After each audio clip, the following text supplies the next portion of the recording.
এ বিষয়ে ওসি মাসুম খান বলেন, বিষয়টি একটু জটিল বলে মনে হচ্ছে। পুলিশ অভিযোগ গ্রহণ করেছে, বাচ্চা মেয়েটা আসার সময় খুঁড়িয়ে খুঁড়িয়ে হাঁটছিল।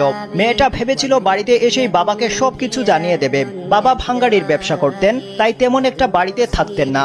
আসলেও দেরি হতো অনেক। ভাঙ্গাড়ির বোতল প্লাস্টিক কুড়িয়ে যে সামান্য কিছু টাকা পেতেন, সেই টাকা দিয়েই চলতো তাদের সংসার।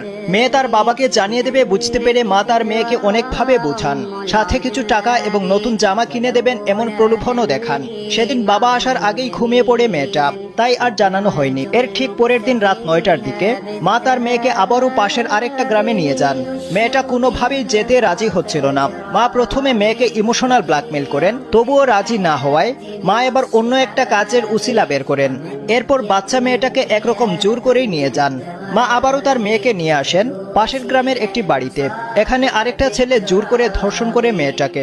মা বাইরে থেকে পাহারা দেন।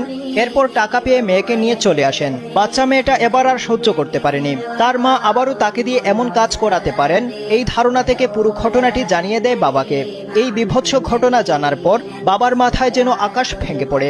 প্রচন্ড রাগে ক্ষোভে বাবা মায়ের মধ্যে কথা কাটাকাটি এবং ঝগড়াঝাটি হয়। বাবা পুলিশকে জানাবে এমনটা আজ করতে পেরে মেয়েটার মা অজ্ঞাত স্থানে পালিয়ে যায়।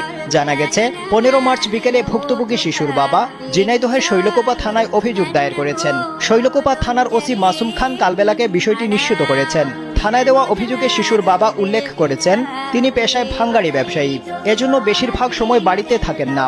এই সুযোগে তার স্ত্রী তার 12 বছর বয়সী শিশু কন্যাকে ইচ্ছার বিরুদ্ধে পাশের গ্রামে নিয়ে যেতেন এবং নির্যাতনে সহায়তা করতেন। গেল 7 ও 8 মার্চ তার নাবালিকা মেয়েকে ইচ্ছার বিরুদ্ধে